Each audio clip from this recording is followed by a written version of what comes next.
कहानी नीरू की है। पंजाब की नीरू की शादी दिल्ली के राहुल से होती है।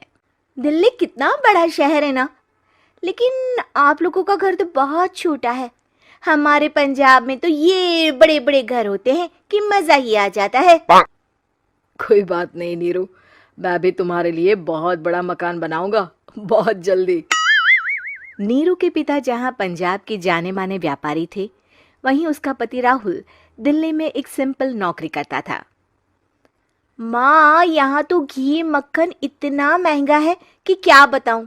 मैं तो तरस ही जाती हूँ घी खाने के लिए। नीरू की माँ को ये सुनकर बहुत दुख होता है। मेरी बेटी को घी नसीब नहीं हो रहा है और ये बहू यहाँ बैठकर घी में शक्कर डाल रही है। देख वनिता, मैं साफ कह रही हूँ, इस घर में जितना घी आएगा उतना ही मेरी बेटी के घर दिल्ली भी जाएगा। अरे ये क्या बात होती है माँ जी? बेटी का उतना ही करो जो अच्छा लगे। अब क्या मायके से घी और मक्खन तक की सप्लाई करोगी आप? हाँ, मेरी बेटी किसी चीज को तरसे मुझसे बर्दाश्त नहीं होता। अब क्या था, नीरू के मायके में 2 किलो घी आता तो 2 किलो दिल्ली जाता नीरू के पास। एक दिन, माँ बड़ी गर्मी पड़ती है दिल्ली में। इस घर में तो एक ही एसी है और वो भी ड्राइंग रूम में। सारा परिवार एक ही कमरे में सोता है। हाँ बेटा, वो तो हर घर की कहानी है। यहाँ भी एक ही एसी है। अरे बिल इतना आता है कि क्या बोलूं। तभी वहां राकेश आ जाता है। माँ, थोड़ी देर में यहाँ कुछ प्लम्बर आएंगे मेरे कमरे में एसी लगाने। जरा ध्यान से लगवा देना ना माँ। ओए, ऐसे कैसे तेरे कमरे में एसी लगेगा? हाँ राकेश, एक बार बात तो कर लेता। अरे पापा, वो वनिता को गर्मी में नींद नहीं आती। ड्राइंग रूम में सबके साथ सोने में वो अनकंफर्टेबल है, इसलिए। अरे पूरे परिवार के साथ वहां तेरी बहन नीरू भी तो सोती है। वो नहीं हो रही क्या अनकंफर्टेबल? समझ रहा है ना? अगर एसी लगेगा तो एक दिल्ली में तेरी बहन के कमरे में भी लगेगा, तभी तू लगा सकेगा। राकेश वनिता को सारी बात बताता है। वनिता करती भी क्या, मन मार कर बैठ जाती है। माँ, ये लोग ठीक नहीं है, क्या करूं मैं? अरे बेटी, यहाँ आ जा, तू यहाँ आकर रह ले। अरे छोड़ दे ऐसे पति को। कैसे छोड़ दूं माँ? समाज क्या कहेगा, लोग क्या कहेंगे? वैसे भी मेरा एक बेटा है मयंक। अरे हटा बेटा, तेरी उम्र ही क्या है, इतनी परेशान रहेगी तो काम कैसे चलेगा। खैर, बात आई गई हो जाती है। माँ को लगता है कि नीरू ठीक है, तो वहीं नीरू के मन में एक ही लाइन चल रही होती है, यहाँ आ जा। माँ ने तो बोल ही दिया है कि यहाँ आ जा। बस मयंक थोड़ा सा बड़ा हो जाए, इन गरीबों को छोड़कर मैं वापस माँ के पास ही चली जाऊंगी। वो इसी सोच में बाजार में चल रही थी कि मैम, आपका दुपट्टा जमीन को छू रहा है। नीरू जैसे ही उस लड़के की तरफ देखती है, देखती ही रह जाती है।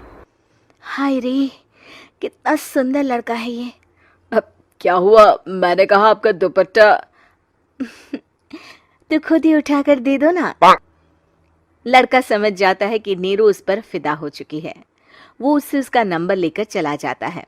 अब क्या था, नीरू और रोहित में लगातार बातें होने लगती है।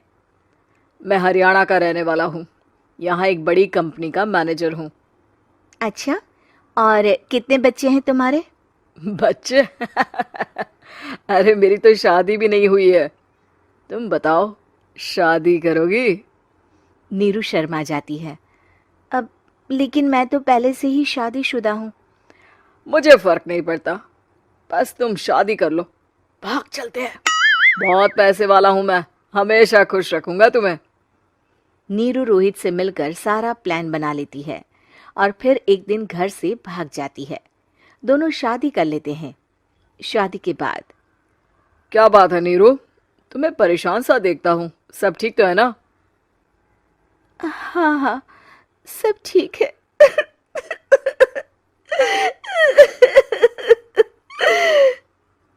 ये कहते कहते ही वो रोने लगती है। अरे क्या हो गया, रो क्यों रही हो? मैंने तुमसे एक बात छुपाई है। और वही बात अब मुझे परेशान कर रही है। रोहित, मेरा एक बेटा भी है, उसका नाम मयंक है। क्या बात कर रही हो? ये तुमने मुझे पहले क्यों नहीं बताया? देखो नीरू, मेरी माँ को मैंने ये नहीं बताया है कि तुम शादीशुदा हो। बच्चा मैं मैनेज नहीं कर पाऊंगा। नीरू को समझ में नहीं आता कि वो क्या करे। तुम उस बच्चे को अपनी माँ को क्यों नहीं दे देती? नीरू चुपके से माँ को फोन करती है। माँ, क्या मयंक को तुम रख सकती हो? बेटा, मैं राकेश के साथ बात करती हूँ। आखिर घर का बेटा वही है, जो वो बोलेगा। वैसे भी बेटा, तूने जो किया है ना, उसके बाद से पूरा घर तेरी बुराई कर रहा है। मैं भी अब किसी से तेरे लिए लड़ नहीं सकती। राकेश बेटा, नीरू ने तो जो किया बहुत ही बुरा किया, लेकिन मैं सोच रही थी कि क्यों ना मयंक को हम यहाँ ले आए। तभी वनीता बोल पड़ती है।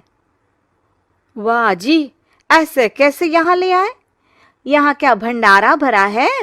और जिस बच्चे की माँ ने नहीं सोचा, उसके लिए हम क्यों सोचे? नीरू को एक बार तो अपने बच्चे के बारे में सोचना चाहिए था ना। अरे लेकिन तेरे पास भी तो लड़का नहीं है ना वनीता। माँ, वनीता ठीक बोल रही है। कल को वो बड़ा होकर इसी घर का हिस्सा मांगेगा तो हम क्या करेंगे?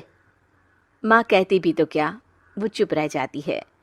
वहीं नीरू का पहला पति कहता है। माँ, अगर आज भी वो वापस आ जाए तो मैं उसे माफ कर दूंगा। बेटा, गरीबी चीज ही ऐसी है, क्या करेगा? तू तो अब मयंक का सोच। वो बेचारा तो बिना माँ का हो गया।